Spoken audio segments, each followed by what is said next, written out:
ఓం శ్రీ మహాగణాధిపతయే నమః. ఓం నమో నారాయణాయ నమః. ఓం శ్రీమాత్రే నమః. ఓం జపాకుసుమ సంకాశం కాశ్యపేయం మహాజ్యోతిం తమోరిం సర్వపాపఘ్నం ప్రణతోస్మి దివాకరం. ఓం శ్రీ సవితృ సూర్యనారాయణ స్వామినే నమః. వీక్షిస్తున్నటువంటి ప్రేక్షకులందరికీ కూడా సింహ రాశిలోకి సూర్యుడు తన యొక్క సొంత ఇంట్లో ప్రవేశిస్తున్న సందర్భంగా సింహరాశి సంక్రమణ ప్రవేశకాల శుభాకాంక్షలు. అంటే కాలచక్రంలో అంతరిక్షంలో గ్రహాలన్నిటినీ భూమి మీద నివసిస్తున్నటువంటి మనందరినీ కూడా కాపాడుతూ మరి ఆ సూర్య భగవానుడు ప్రయాణం చేసి సంవత్సరం పాటుగా తన ఇంట్లోకి తను ఈ రోజున అనగా శ్రావణ మాసంలో ఆగస్టు 16వ తేదీ రాత్రి 10:58 11 గంటల చిల్లర మధ్యలో రాత్రి సొంత ఇంట్లోకి మఖా నక్షత్రంలోకి ప్రవేశిస్తున్నారు స్వామివారు. సాక్షాత్తు శ్రీమన్నారాయణమూర్తి యొక్క అంశయే సూర్యనారాయణ మూర్తి. మరి ఆయన తన సొంత ఇంట్లోకి రావటం ఒక విశేషమైతే, అది కూడా ఆయన అంశలో శ్రీమన్నారాయణమూర్తి దశావతారాల్లో ఒక అంశ అయినటువంటి ద్వాపర యుగానికి అధిష్టాన దేవత కలియుగంలో మరి ఒక పాదం మీదే నడిచేటటువంటి ఈ ధర్మ అర్థ కామ మోక్షాల నాలుగిటిని కూడా కమాండ్ చేసేటటువంటి ఎంతో సారాంశాన్ని మానవులకి అందించినటువంటి శ్రీకృష్ణ పరమాత్ముని యొక్క జన్మదిన శుభాకాంక్ష. దీన్నే శ్రీకృష్ణ జన్మాష్టమి, గోకులాష్టమి అంటారు. కాబట్టి ఈ రోజున స్వామివారు శ్రావణ మాసంలో ప్రవేశించటం, సాక్షాత్తు శ్రీకృష్ణ జన్మాష్టమి భగవద్గీత సారాంశాన్ని మనందరికీ ధారపోసినటువంటి వినిపించి మానవుడు ఈ కలియుగంలో ఏ విధంగా ఉంటే తన యొక్క మనుగడ చక్కగా ఉంటుంది, మోక్ష మార్గాన్ని ఛేదిస్తాడు, మోక్ష మార్గాన్ని అందుకుంటాడు అనేటటువంటి విషయాన్ని భగవద్గీతలో చక్కగా ఆయన లిఖించి మనకు అందజేశాడు. కాబట్టి ఈ రోజున మరియు ఆదివారం 17వ తేదీన అందరూ కూడా ఈ భగవద్గీతని చక్కగా చదవటం, లేదా ప్రతిరోజు భగవద్గీతలో ఒక లైను ఈ భగవద్గీతలో ఒక శ్లోకాన్ని మరియు దానికి సంబంధించినటువంటి తాత్పర్యాన్ని చదువుతూ ప్రతినిత్యము పిల్లలకి అలవాటు చేస్తూ, మరి ఈ భగవద్గీత ఎక్కడుంటే శ్రీకృష్ణ పరమాత్ముని యొక్క ఆయన యొక్క శక్తి యుక్తి అంతా కూడా మనకి లభిస్తూ ఉంటుంది. కాబట్టి అందరూ కూడా సంవత్సరానికి ఒకసారి శ్రీకృష్ణుని తలుచుకోవడమే కాకుండా ప్రతినిత్యము హరే రామ రామ రామ హరే హరే, హరే కృష్ణ కృష్ణ కృష్ణ హరే హరే అనేటటువంటి ఈ చక్కగా నామాలని పిల్లలు పెద్దలు అందరూ కూడా నిత్యము ఒక్కసారి లేదా 11 సార్లు పఠిస్తూ ఈ భగవద్గీత శ్లోకాన్ని చదువుతూ ఉంటే ప్రతి నిత్యము మనకి శ్రీకృష్ణ జన్మాష్టమితో సమానం అవుతుందని చెప్పి నా యొక్క ఉద్దేశము, సారాంశం యొక్క ఉద్దేశము కూడా అదే. మన యొక్క పూర్వీకులు అదే చెప్పి ఉన్నారు. కాబట్టి మంచి చెడులన్నీ కూడా ఈ యొక్క మన శ్రీకృష్ణుడు వారి యొక్క భగవద్గీతలోనే ఉంటాయి. కాబట్టి అందరూ కూడా శ్రీకృష్ణ జన్మాష్టమిని చక్కగా విశేషంగా జరుపుకోండి. అట్లాగే మనకి శ్రావణ మాసంలో అత్యంత విశేషంగా రాబోతున్నది శ్రావణ బహుళ శని అమావాస్య మరియు మఖా నక్షత్రంలో మనకి ఈ ఆగస్టు 23వ తేదీన చక్కగా ఆ రవి మరియు చంద్రుడు మఖా నక్షత్రానికి అధిపతి అయినటువంటి కేతువు కలిసి చక్కగా ఆ యొక్క సింహరాశిలో ఉంటారు. ఇది ఒక రకంగా అమావాస్యని మాత్రమే మనం అనుకుంటాం, కానీ అమావాస్యకి అధిపతి శని భగవానుడు, అట్లాగే రవిచంద్రుడు ఇద్దరూ కూడా ఆ రాశిలో ఉండటం, కేతువుతో కలిసి రాహు చేత చూడబడుతూ రవిచంద్రులు ఇద్దరూ కూడా కాస్త హీనత్వాన్ని, వారి యొక్క శక్తిని తగ్గించుకున్నటువంటి పరిస్థితులు. రవి సింహరాశిలోకి రావడం, ఆయన అక్కడ ఉండటం వలన కాస్త ఆయనకి శక్తి ఉన్నప్పటికీ కూడా పాపగ్రహమైనటువంటి రాహువుతో, పాపగ్రహమైనటువంటి కేతువుతో బంధింపబడి ఉండటం అనేటటువంటిది కొంత ఆలోచించదగినటువంటి విషయం. కాబట్టి ఈ నెల రోజులు కూడా సూర్యుడికి బలాన్ని ఇవ్వటం కోసం అందరూ ఆదిత్య హృదయాన్ని చదవండి. ఓం నమో నారాయణాయ లేదా ఓం సవితృ సూర్యనారాయణాయ నమః అనుకుంటూ సూర్య భగవానుడి యొక్క నామాలని, స్తోత్రాన్ని చదువుతూ ఆయనకి మనం గనక ఈ నామపరంగా, శ్లోకపరంగా, మంత్రాల పరంగా గనక బలాన్ని ఇచ్చినట్లయితే రాహుకేతువుల వల్ల కలిగేటటువంటి రవికి ఉన్నటువంటి కారకత్వాలు కొన్ని ఉంటాయి. అధికారము, అట్లాగే అధికారము, దర్పము, గర్వము, కమాండింగ్ నేచరు, అడ్మినిస్ట్రేషను, ముఖ్యంగా రాజకీయ నాయకులకి అరిష్టాలు కలగటానికి అవకాశాలు మెండుగా ఉన్నాయి. ఈ నెల రోజులు కొంచెం జాగ్రత్తగా ఉండాలి రాజకీయ నాయకులు. ఎన్నో ఇబ్బందులు, ఎన్నో షేర్స్ స్టాక్ మార్కెట్లలో కూడా ఎన్నో ఇబ్బందులు కలగడానికి అవకాశాలు ఉంటాయి. లలిత కళలకు సంబంధించినటువంటి చిత్ర పరిశ్రమ కావచ్చు, లేకపోతే యుద్ధ రంగానికి సంబంధించినటువంటి అణ్వాయుధాలకు సంబంధించినటువంటి నిర్ణయాలు కావచ్చు, రాజకీయ నాయకులు, అట్లాగే మేధో సంపన్నులు అయినటువంటి వారు ఎంతో మంది సూర్య భగవానుడి యొక్క అంశంలో ఉంటారు. కాబట్టి ఆ యొక్క శక్తిని రాహుకేతువులు తమాయించి తగ్గిస్తున్నారు. కాబట్టి సూర్యనారాయణని ఎక్కువ ఆరాధించండి. అట్లాగే మనకి ఈ శ్రావణ మాసం అయిపోగానే భాద్రపద మాసంలో ముఖ్యంగా మనకు వస్తున్నటువంటిది సెప్టెంబర్ 7వ తారీఖు, ఆగస్టు 27వ తేదీన వినాయక చవితి. ఈ వినాయక చవితి 10 రోజులు కూడా అందరూ విశేషంగా గణపతిని ఆరాధించుకోండి. దాని ద్వారా కూడా కేతువు యొక్క ఉపశమనం కలుగుతుంది. గణపతి యొక్క అనుగ్రహంతో విద్యార్థులకి ఉన్నతమైనటువంటి విద్య చక్కగా ఆర్జిస్తారు.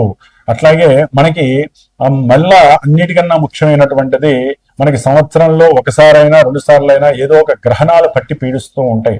ఇది ముఖ్యంగా సెప్టెంబర్ 7వ తేదీన మనకి ఆదివారం రోజున శతభిష నక్షత్రంలో చివరిలో ప్రారంభమై, అంటే పూర్వాభాద్ర నక్షత్రంలో చంద్రుడు ఉన్నప్పుడు, ఆల్రెడీ పూర్వాభాద్ర నక్షత్రంలో ఉన్నటువంటి రాహువు అక్కడ కుంభరాశిలో ఉండి, చంద్రరాహువులు ఇద్దరు కుంభరాశిలో పూర్వాభాద్ర నక్షత్రము ధనకారకుడు, పుత్రకారకుడు, కుటుంబకారకుడు అయినటువంటి గురుడు యొక్క నక్షత్రంలో ఇరువురు కూడా కలిసి ఉండి చంద్రుడికి ఇక్కడ గ్రహణం పడుతోంది. సంపూర్ణ చంద్రగ్రహణము. ఇది అర్ధరాత్రి, ఆ రోజున రాత్రి దాదాపుగా 9:55 ప్రారంభమై 1:26 అంతమవుతోంది. దాదాపుగా 3:31 అటు ఇటుగా ఈ మొత్తం కూడా సంపూర్ణ చంద్రగ్రహణం మనకి సంప్రాప్తిస్తోంది భారతదేశంలో. కాబట్టి కొంతమంది మళ్ళా వీడియో చేసినప్పుడు దాని యొక్క విశిష్టత మనం అందరూ తెలుసుకుందాం. ఏ రాశుల వారికి ఎలా ఉంటుందో మనం తెలుసుకుందాం.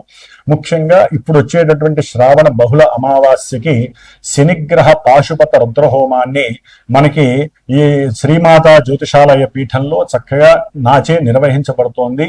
కాబట్టి ఎవరైనా సరే ఏలినాటి అష్టమ, అర్ధాష్టమ, కంటక, వేధ, శనిగ్రహ దోషాలు, శని మహర్దశ, అంతర్దశలు, కార్యాలు ఆలస్యమవటం, వివాహ ప్రతిబంధకాలు, సంతాన ఆలస్యాలు, అట్లాగే లేనిపోని మాటలు పడటం, అవమానింపబడటం, అనుమానాలు, ఇట్లా అన్ని విధాలా కూడా శని కూడా వక్రించి ఉన్నాడు. కాబట్టి సాధ్యమైనంత వరకు అమావాస్య రోజు పుట్టిన వాళ్ళు కావచ్చు, ఆశ్లేష, మఖ, కొన్ని సర్ప నక్షత్రాలు ఉన్నాయి, అశ్విని, మూల ఇలాంటి నక్షత్రాల వాళ్ళు కూడా ఈ యొక్క హోమానికి మీ ప్రయత్నపూర్వకంగా మీరు మనస్ఫూర్తిగా సహకరించదలుచుకుంటే, మీ యొక్క యోగక్షేమాల కోసం మీరు గనక చేయించదలుచుకుంటే ప్రత్యక్షంగా వచ్చైనా చేసుకోవచ్చు, లేదా మీరు ఫోన్ చేసైనా సరే నాతో సంప్రదించి ఆ యొక్క యజ్ఞానికి మీరు కూడా మీ వంతుగా మీరు సహకరిస్తూ ఆ వచ్చే ఫలితాన్ని మనందరం కూడా చక్కగా పంచుకునేటటువంటి అవకాశం మనకి ఆ రోజున శ్రావణ బహుళ శని అమావాస్య మనకి అందజేయబోతోంది. ఆ రోజున విశేషమైనటువంటి లక్ష్మీప్రదమైనటువంటి యోగం కూడా కలుగుతుంది. కాబట్టి చివరిలో శ్రీ సూక్త సహితముగా లక్ష్మీనామాలతో ఆ అమ్మవారికి కూడా హోమం చేయబడుతోంది. కాబట్టి ఎవరైనా సరే ఈ యొక్క హోమంలో చక్కగా మీ యొక్క గోత్రనామాలు ఇచ్చి పాల్గొనొచ్చు. ఇప్పుడు మనము మేషాది మీనరాశి పర్యంతం 12 రాశుల వారికి సూర్య భగవానుడు సింహరాశిలోకి ఆగస్టు 16వ తేదీ నుండి దాదాపుగా ఆ, సెప్టెంబర్ 15వ తేదీ వరకు ఈ నెల రోజులు కూడా ఆయనతో పాటుగా శుక్రుడు కూడా ఈ నెల ఆగస్టు 20వ తేదీన ఇప్పటి వరకు మిథున రాశిలో గురుడితో కలిసి ఉండి కర్కాటక రాశిలోకి ప్రవేశించబోతున్నాడు. జలకారకుడు జలరాశిలోకి వస్తున్నాడు. అట్లాగే బుధ మహానుభావుడు మనకి ఆగస్టు 30వ తేదీ నుండి దాదాపుగా కర్కాటక రాశిలో ఉన్నటువంటి బుధుడు 30వ తారీఖు నుంచి సింహరాశిలో రవితో బుధుడు కేతువు ముగ్గురు కలిసి ఉన్నటువంటి గ్రహ సమ్మేళనం కలుగుతోంది. అట్లాగే మనకి సెప్టెంబర్ 13వ తారీఖున చివరిలో ఈ నెల వచ్చే నెల చివరిలో కుజుడు కన్యారాశిలోంచి తులారాశిలోకి మారుతున్నారు. ముఖ్యంగా ఇప్పుడు మాత్రము బుధ శుక్రుడు కూడా మారుతున్నారు కాబట్టి ఈ యొక్క గ్రహ మిశ్రమం సమ్మేళనం అట్లాగే రవిగ్రహ మార్పు మిగతా రాశుల వారికి ఏ విధంగా ఉంటుందో తెలుసుకునే ప్రయత్నం చేద్దాం. కర్కాటక రాశి వారికి 2వ స్థానంలో సింహరాశిలోకి సూర్యుడు తన సొంత ఇంట్లోకి ప్రవేశించగానే అనగా ఆగస్టు 16వ తేదీ నుండి సెప్టెంబర్ 15వ తేదీ వరకు ఈ నెల రోజులు కూడా వీరికి ఆరోగ్యరీత్యా వచ్చేటటువంటి చిన్న చిన్న ఇబ్బందులు ఆర్థికపరమైనటువంటి ధన నష్టాన్ని కలుగజేస్తాయి. అట్లాగే కుటుంబంలో సంతానం వల్ల కావచ్చు, తండ్రి వలన కావచ్చు, అనుకోకుండా విచిత్రంగా ఏదో రకమైనటువంటి ధన వ్యయము కలుగుతుంది. అంటే దాన్ని నష్టంగా కూడా భావించవచ్చు. అది ఎట్లా అంటే గవర్నమెంట్ త్రూ చలానాలు కావచ్చు, లేకపోతే ఇంటి పన్నులు కట్టడం ద్వారా కావచ్చు, తండ్రి యొక్క ఆరోగ్యరీత్యా కూడా కొంత ధన వ్యయము అవటానికి అవకాశం ఉంటుంది. ఎందుకంటే ఇక్కడ రాహుకేతువుల యొక్క మిశ్రమం, కేతువు వలన ధనలాభం వచ్చినప్పటికీ సొంత ఇంట్లో రవి ఉండి ఒక రకంగా ఉద్యోగస్తులకి ఇంక్రిమెంట్స్ కొంతవరకు పెరిగే అవకాశం ఉంటుంది. ఏదో కష్టపడతారు, పూర్వజన్మ పుణ్యమో ఈ జన్మలోనో ఏదో రకంగా కొంచెం ఆకస్మికంగా ధనపరంగా ఇంక్రిమెంట్ వాళ్ళు అనుకుంటారు కాబట్టి కొంచెం ఆల్రెడీ దాని గురించి ప్రయత్నాలు చేస్తూ ఉంటారు, ఇంక్రిమెంట్స్ పెరిగే అవకాశం ఉంటుంది. కానీ దాని వెనకాల 1-4 రెట్లు ధన నష్టం అయ్యే అవకాశం ఉంటుంది. భోజన సౌకర్యం కూడా కొంతవరకు వీరికి గొంతు దిగదు, తింటారు కానీ గొంతు దిగే లోపల ఏదో ఫోన్ రావటము, అంటే సరైన సౌఖ్యము ఉండదు, కుటుంబంలో సౌఖ్యము ఉండదు. కాస్త వీళ్ళ యొక్క హెడ్ సమస్యలు అంటే శిరోబాధలు ఎక్కువ అవుతాయి. జీర్ణాశయపరంగా లేకపోతే నాలిక మీద కానీ ఎక్కడో అక్కడ ఏదో రకంగా ముఖం పైన కానీ ఏదో ఒక చిన్న ఇబ్బంది, మొటిమి రావటము, లేకపోతే ఏదో ఒక మచ్చపడటము, వీటి వలన ఏదో రకమైనటువంటి సమస్యల వలన ఆత్మన్యూనత భావం అనేటటువంటిది వీళ్ళకి ఇబ్బందిగా ఉంటుంది. అట్లాగే కర్కాటక రాశిలో ఉన్నటువంటి బుధుడు ఈ నెలాఖరు వరకు ఆగస్టు 30 వరకు అక్కడ ఉండటం ద్వారా కొంత వీరికి బంధుమిత్రులతో కుటుంబంలో తల్లితో కూడినటువంటి మాట వాగ్వాదము, ఓ పట్టాన వినకపోవటము, నేను గొప్ప అనేటటువంటి అహంకార దర్పం వలన వీరు గృహంలో కొంత సౌఖ్యాన్ని కోల్పోయే పరిస్థితి, దాని ద్వారా వాగ్దోషము కలుగుతుంది. తల్లి బాధపడితే అది మీకు మంచిది కాదు. కాబట్టి కొంచెం వాక్కుని కంట్రోల్లో ఉంచుకోండి. విద్యార్థులు బుద్ధితో తెలివితేటలతో ఈ నెలాఖరు వరకు జాగ్రత్తగా ఉండండి. లేకపోతే మీకు ఎన్ని తెలివితేటలు ఉన్నా, ఎంత బుద్ధి ప్రకాశకంగా ఉన్నా, బుద్ధి చేతనత్వం ఉన్నా అది పనిచేయదు.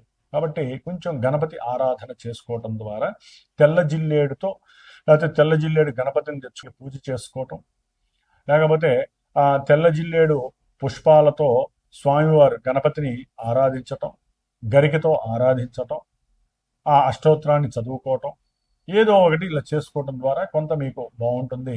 ముఖ్యంగా వ్యాపారస్తులకి సంబంధించి మరి ఈ నెల 20వ తేదీ నుంచి కూడా కర్కాటక రాశిలోకి శుక్రుడు రావటం, ఆ శుక్రుడు రావటం వలన గృహాలకి సంబంధించి ఏదైనా అంటే భార్య భర్త వీరిరువురు కనుక సరిగ్గా సంప్రదించుకుంటే, గృహంలో ఒక ఐక్యతగా కనుక అనుకుంటే, పాత గృహం ఏదైనా ఉంటే దాన్ని అమ్మేయటం, దాని ద్వారా వచ్చిన డబ్బు, దాని ద్వారా ఒక సొంత గృహాన్ని ఏర్పాటు చేసుకోవాలనే ఆలోచన తీరటం, సుఖముగా సంతోషంగా ఇద్దరూ కూడా ఆనందంతో దాన్ని ఉల్లాసంగా చర్చించుకోవటం, హ్యాపీగా ఫీల్ అవ్వటం, ఇలా గృహంలో ఏదో రకమైనటువంటి ఆభరణాలు కొనడం ద్వారా, ఏదైనా ఒక కొత్త వెహికల్ కొనుక్కోవడం ద్వారా పాతది అమ్మేసి, ఇలాంటి వ్యవహారాల వల్ల వీళ్ళకి కొంచెం సౌకర్యవంతమైనటువంటి, ఆనందకరమైనటువంటి, సంతోషపరమైనటువంటి పరిస్థితులు ఈ శుక్రుడి వలన ఈ నెలాఖరు తర్వాత, ఈ నెల 20వ తారీఖు తర్వాత శుక్రగ్రహ అనుగ్రహం కర్కాటక రాశి వారికి చక్కగా ఉంది.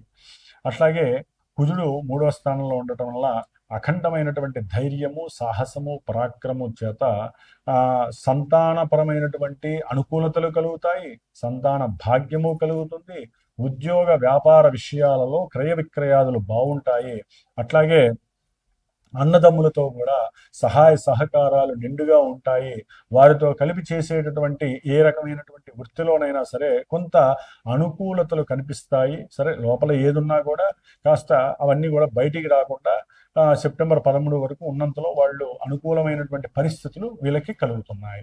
అట్లాగే గురుడు ఈ కర్కాటక రాశి వారికి 12వ స్థానంలో ఉండటం ద్వారా ఆకస్మికంగా ప్రయాణాల ద్వారా ఏదో ఒక రకమైన ఖర్చు కలగటం, లేకపోతే చేసేటటువంటి వృత్తి ద్వారా ప్రయాణం, కొత్త ప్రదేశానికి వెళ్ళటం, అక్కడ ధనాన్ని ఖర్చు పెట్టడం, ప్రయాణం ద్వారా కాస్త అలసట కలగటము, దాని ద్వారా కుటుంబంలో కొంచెం చికాకులు, మాట వాగ్వాదాలు కలగటం, వీళ్ళకున్న జ్ఞానం అనేటటువంటిది కోల్పోవటం.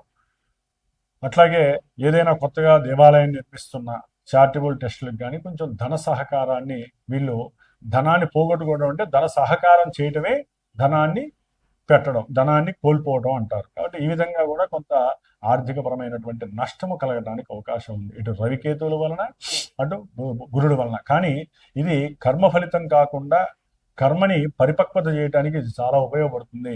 అదే కర్కాటక రాశి వారికి శని వక్రించి 9లో ఉండడం ప్రయాణాల్లో కొంచెం ఆటంకాలు, ఇబ్బందులు కలిగే అవకాశం ఉంటుంది. అంటే తండ్రి పైన భక్తి కొంచెం తగ్గుతుంది.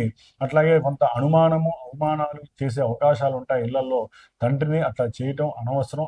అలాంటి ప్రయోగాలు మాత్రం చేయకండి. ముఖ్యంగా ఏదో తెలియని భయము, రాహు అష్టమంలో ఉండటం ద్వారా ఏదో తెలియని భయము, ఆందోళన వీరిని అనుకున్న కార్యాల యందు, సంకల్పించుకున్నటువంటి లాభ సాధన యందు ఈ మనసు ఏకాగ్రత చేయకుండా చేసే పరిస్థితి కలుగుతుంది. ఎందుకంటే శనికుజుల యొక్క దృష్టి వలన, అంటే ఒకరికొకరిలో సమదృష్టి వలన కూడా సంతానపరమైనటువంటి ఏదైనా ఒప్పందాలు, సంతానంతో కలిసి చేసేటటువంటి మాట, ఇలాంటివన్నీ కూడా ఒకరికొకరికి అగైనెస్ట్ గా ఉండే అవకాశాలు కూడా ఉంటాయి. కాబట్టి కొంచెం సంప్రదించేటప్పుడు ముఖ్యంగా బంధువులతో కూడినటువంటి వ్యవహారాలు ఏదైనా సరే ఆలస్యం అవుతాయి. కొంచెం దాన్ని డైవర్ట్ చేసుకొని మీ అంతటా మీరు సొంత ప్రయోగం చేసుకోవడం అనేది కొంత మీకు అనుకూలమైనటువంటి పరిస్థితి కలుగుతుంది. కాబట్టి ఏదైనా కర్కాటక రాశి వారు రేపు వచ్చేటటువంటి దసరాలలో, అంటే సెప్టెంబర్ 22 నుంచి ప్రారంభమైనటువంటి దసరా ఉత్సవాలలో చక్కగా అమ్మవారికి సంబంధించినటువంటి చండీ హోమ క్రతువుల్లో పాల్గొనండి. వాటికి సంబంధించినటువంటి ఆ దుర్గా అమ్మవారి యొక్క నామాలు ఎక్కువగా పఠించండి. కాబట్టి ఎంత దుర్గాదేవిని ఆరాధిస్తే మీకు మనసులో ఉన్నటువంటి కొన్ని శంకలు, దురాలోచనలు, అవలక్షణాలు, అవరోధాలు, ఇబ్బందులు తొలగిపోయే అవకాశం ఎక్కువగా ఉంటుంది. ఇంకా అవసరమైతే రాహుకి సంబంధించినటువంటి, రవికి సంబంధించినటువంటి జపదానాదులు చేసుకోవడం పరమ ఉత్తమం అని కూడా మీరు భావించాలి. ఓం శ్రీమాత్రే నమో నమః.